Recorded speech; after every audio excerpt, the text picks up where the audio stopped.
కీర్తనకారుని ఉద్దేశం ఏంటో తెలుసా? మందిరములకు వెళ్ళాలి. ఇదిగో దేవుడు కూడా ఒక మందిరాన్ని ఏర్పరిచా, ఒక ఆయన సన్నిధిలోకి రావాలని. ఆయన సన్నిధిలో ఒక దినము గడిపితే 1000 దినముల కంటే శ్రేష్టమైంది. అయినా కానీ మనం ఏం చేస్తామంటే మన క్రమం తప్పుతా ఉంటాం. మన క్రమానికి రావాలి, మన క్రమంగా ఉండవాలి. కానీ మనకు తెలుసు ఒక దినము గడిపితే, అయినా కానీ మనం ఏం చేస్తాము? బుధవారం క్రమ విషయంలో, శనివారం క్రమ విషయంలో, శుక్రవారం క్రమ విషయంలో కూడి పెట్టుకుంటే మనం రామ్ ఉన్నది మాట్లాడుకుంటే పోతే, లేకపోతే గ్యాస్ తిరిగి మనకి ఇష్టమైతే వస్తాం, మనకు కష్టమైతే అదే చెప్తున్నాడు. అదే మనం నేర్చుకునేది,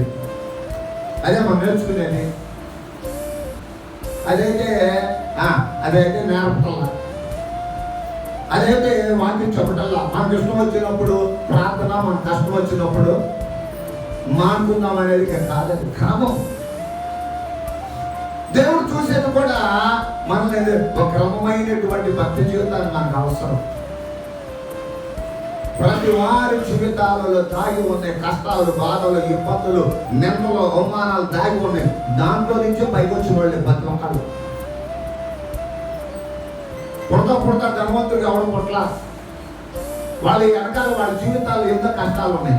కానీ చనిపోతా నువ్వు పేదవాడిగా నువ్వు చనిపోకూడదు. అది ఎందుకంటే దేవుని తెలుసుకున్నవాడు గొప్పవాడు, దేవుని తెలుసుకున్నవాడు ఆశీర్వాడు అవుతాడు, దేవుని తెలుసుకున్నవాడు గొప్పవాడు అవుతాడు. అది ఆయనలో సంపాదించుకొని మనం పోవాలి. అది అంతేగాని నేను పేదరికంలో పుట్టాను, మా తల్లిదండ్రులు ఏమీ లేదు, నాకు ఏమీ లేదు అని అంటే అది నీ లోపమే.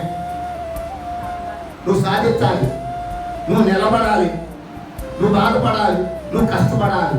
అమెరికా వెళ్తున్నారయ్యా అంటే, ఇంగ్లాండ్ వెళ్తున్నారయ్యా అంటే, అనేక ప్రపంచ దేశాలు వెళ్తున్నారయ్యా అంటే జీవిత విలువ వాళ్ళకి తెలుసు, సమయం యొక్క విలువ వాళ్ళకి తెలుసు. వాళ్ళు ఊరికైనా డబ్బులు ఖర్చు పెట్టమంటే ₹1 బయటికి రాత్రి చెప్పాను, నేను మళ్ళీ చెప్తున్నా మీకు. ఎందుకో తెలుసా? వాళ్ళకి ఆ విలువ వాళ్ళకి తెలుసు. అది మనకు మాత్రం మనీ యొక్క విలువ తెలియదు, సమయం యొక్క విలువ తెలియదు. అందుకోసమే దేవుడు ఏమన్నాడు? మందిరానికి వెళ్ళాలి అన్న.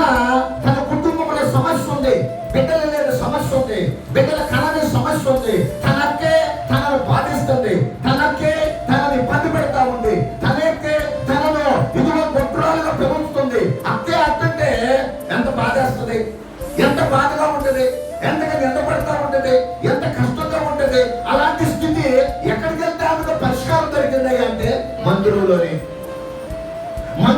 దొరికింది. మందిరంలోనే ప్రార్థన చేసింది, మందిరంలోనే అడిగింది, మందిరంలోనే ఆమె యొక్క మనవి చేసుకుంది. ఆ ప్రార్థన ఫలము సమూయేలు ఒక గొప్ప ప్రవక్త, ఒక దేవుని యొక్క ఒక రాజులను అభిషేకించిన ఒక గొప్ప న్యాయాధిపతిగా ఉన్నాడు. దేవునికి స్తోత్రం. గొప్ప వ్యక్తిగా ఉన్నా. ఈ రోజున దేవుని బిడ్డలారా మందిరానికి కావాలి. దావీదు ఎన్నో తనకు కోటలు ఉన్నా, ఎంతో స్థితి ఉన్నా అంటాడు కదా, మందిర ఆవరణములో నేను నాటబడాలి.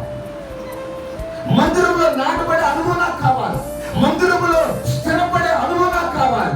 మందిరాన్ని కోరుకున్నాడు. మందిర అనుభవం చాలా గొప్పది.